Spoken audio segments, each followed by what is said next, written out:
A very good morning to all of you. Let us continue with Ode to the West Wind. In the first part of this series, we have discussed about the structure of the ode and a brief introduction regarding the occasion of the composition of this ode. Today, we are going to have a look at the first stanza of the poem, Ode to the West Wind. Following in the traditional form of the apostrophe, the ode makes the beginning with an address to the west wind and establishes it not merely as an agent of seasonal change but a harbinger of death and resurrection. Shelley brings in a human metaphor to account for its presence that can be felt by its uncontrollable or wild force and invokes the spirit of the west wind to describe its activities in its twofold capacity as destroyer and preserver. He addresses the west wind as the very breath of autumn, which, though invisible but powerful like an exorcist, sweeps away the dry, dead leaves and drives the living seeds underground, where they will lie dormant and dead until they are to be reborn in the spring season. As we all know that autumn is associated with the shedding of the trees, and that is why death, whereas spring is associated with birth or rebirth or new life. The pale and withered leaves are compared to the ghosts here, who fly away in the presence of an exorcist or an enchanter or a magician. The withered and discolored leaves are compared to multitudes of people suffering from epidemic or diseases. The west wind is active enough to carry the seeds to their cold, moist beds under the ground. There they lie cold and inert, like the dead bodies in a grave, waiting to receive a fresh lease of life as blooming flowers of beautiful colors, varied colors, when the vernal west wind shall give them the vital potential to rise from their beds. The beds are compared to the graves. The warm west wind of spring is like a shepherd who drives its tamed sheep out of the fold to grace and freedom in the open air. Shelley has been inspired by the dictum, Rousseau's dictum, that man is born free but everywhere he is in chains, and that is why he emphasizes freedom. We'll come to discuss this freedom later on as we discuss the fourth and fifth stanzas of the poem. But this notion of freedom has been sewed into the structure of the poem by Shelley here in the very first stanza.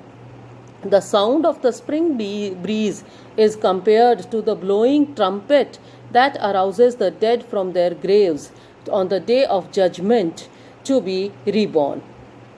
The springtime wind is metaphorically represented as the sister of the autumn west wind, which arouses the earth from its wintry sleep. As a result of this rejuvenation of nature in spring, the earth blooms with the beauty of multicolored fragrant flowers.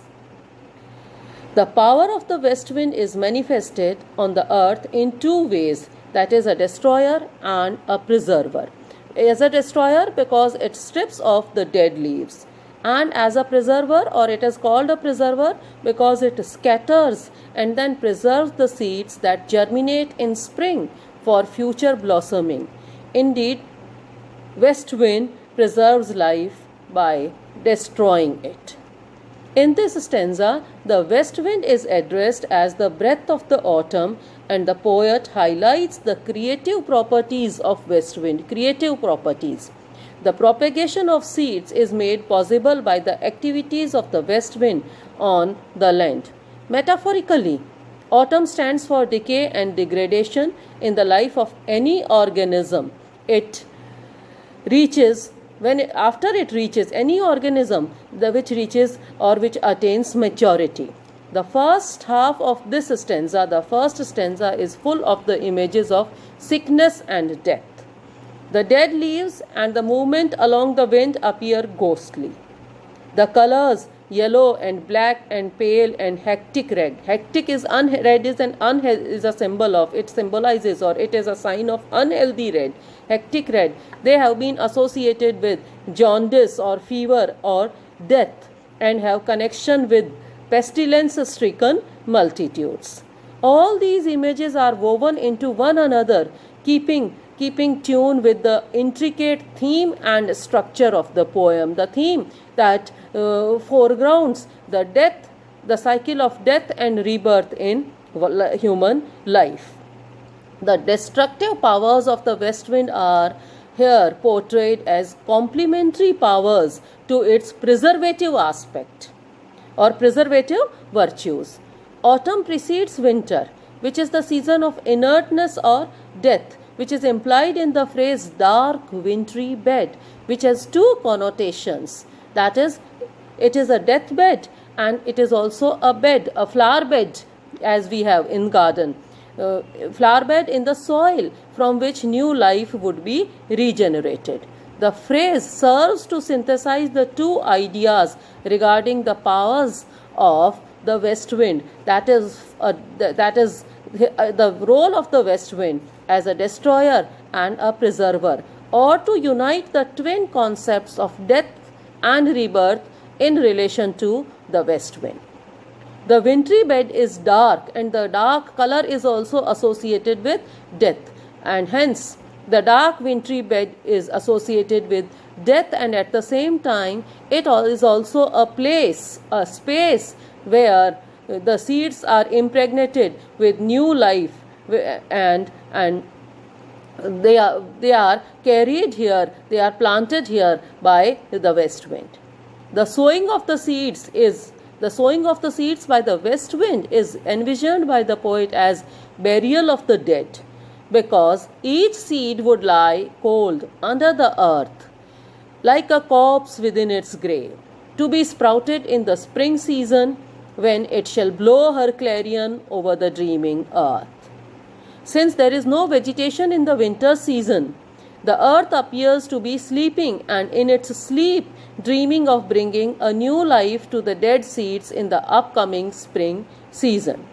The springtime breeze is represented as the sister of the autumn west wind that arouses the earth from its wintry sleep, effecting rejuvenation of nature, animating the earth with living hues and odors.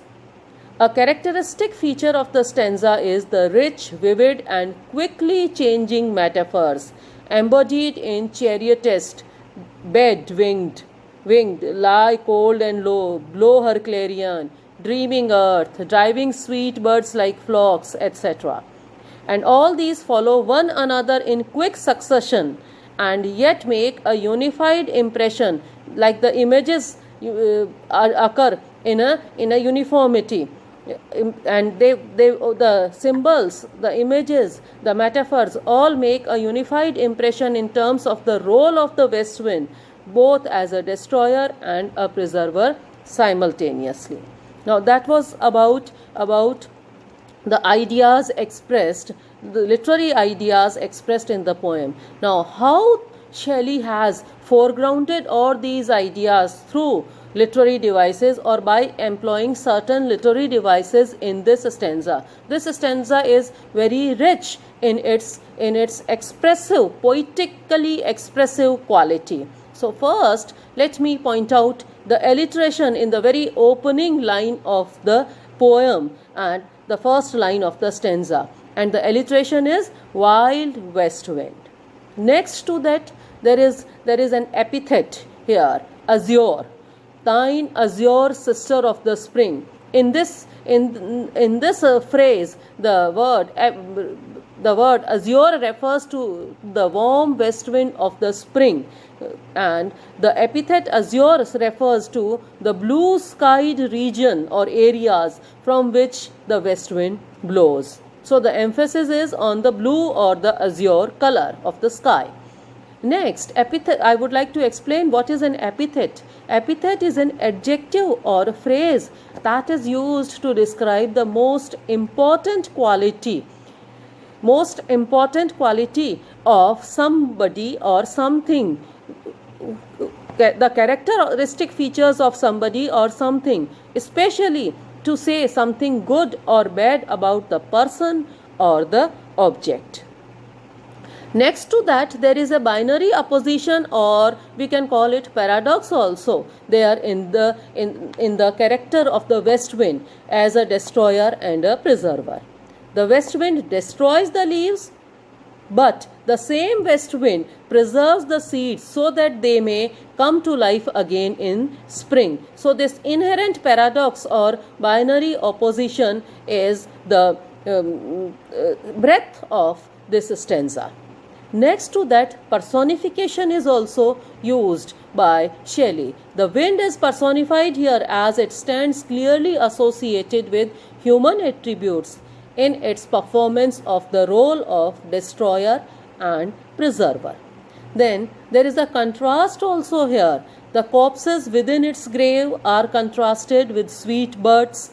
Wild west wind blowing in the autumn stands in contrast to the azure sister of the spring, that is life-giving. One is related to death, the other is related to rebirth.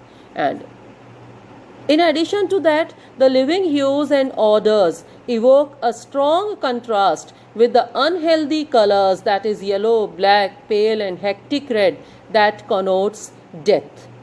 Then metaphor, very important feature employed by the poet here in this stanza.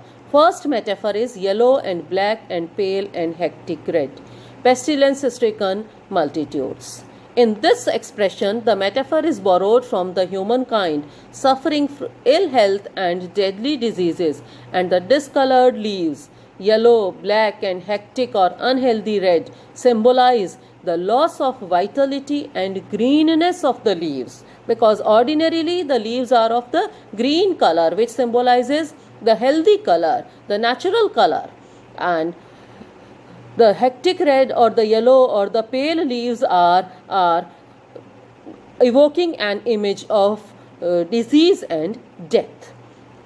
So I once again repeat here, the metaphor is borrowed from the humankind suffering ill health and deadly disease, and the discolored leaves, that is yellow, black and hectic red or unhealthy red, symbolizes the loss of vitality and greenness of the leaves, and they have been compared to the weak, pale, unhealthy and dull faces of those people who are the sufferers of diseases. The second metaphor comes in the phrase, O thou who chariotest to their dark wintry bed the winged seeds. Chariot is a symbol of movement or careful transportation, in contrast with driving, which evokes the image of an active west wind. A moving chariot subjects its occupants to an upward force, and the west wind activates the seeds to move towards their wintry bed, that is, carefully transport them to their proper place for germination. Wintry bed also stands for the place under the earth where the seeds lie cold and inactive in the winter season, in the same way as the dead bodies lie cold and still and motionless. Winged seeds is again a metaphoric expression in the sense that the seeds are provided wings, that is, activated by the west wind to help them move easily towards their destination under the ground to be germinated or sprouted in a near future.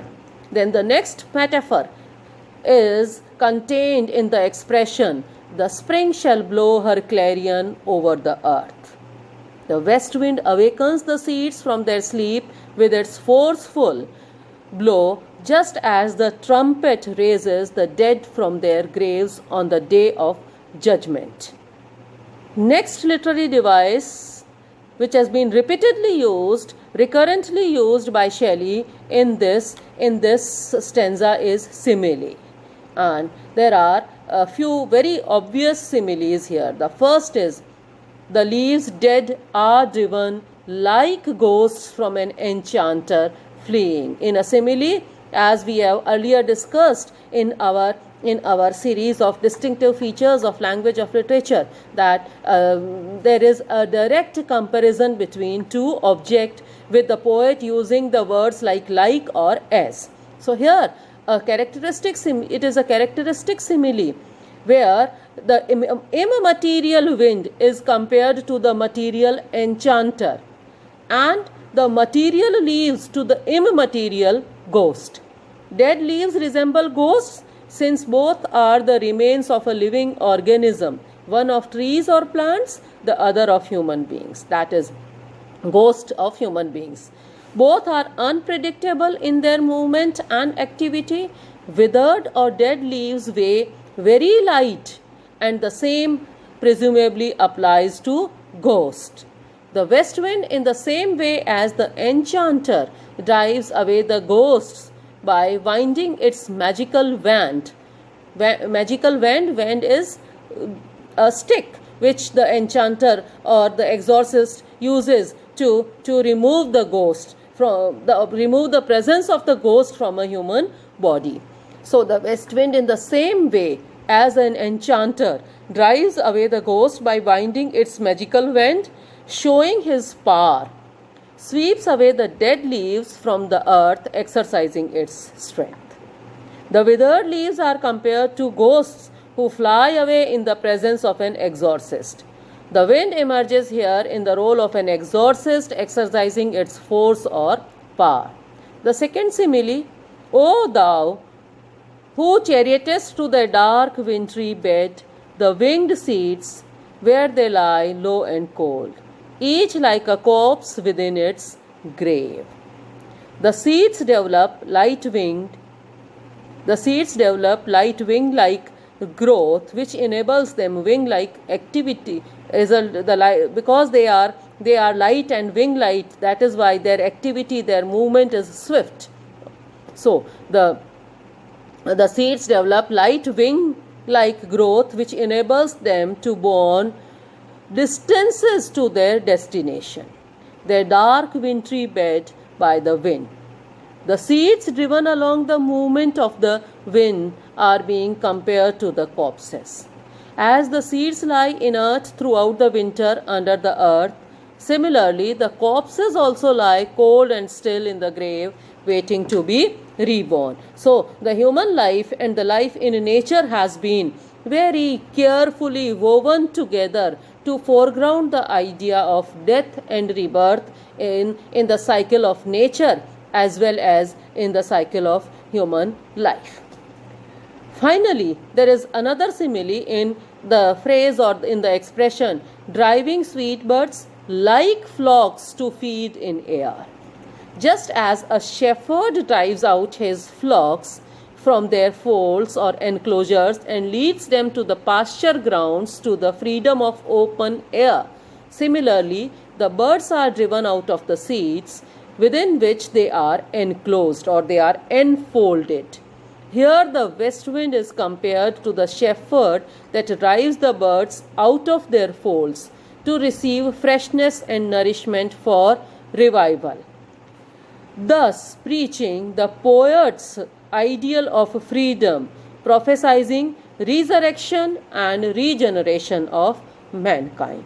This is all about the first stanza of the poem, where the west wind emerges as an agency of the destruction as well as preservation of life. And in our next discussion, we shall have the look at the activities of the west wind in the air and how west wind perform its forceful magic or its power, how it exercises its power on not only on the surface of the earth but in the air also. So till then, all of you carefully read the first stanza, listen to this video and read these slides diligently, carefully, and try to understand Shelley's message. Thank you so much.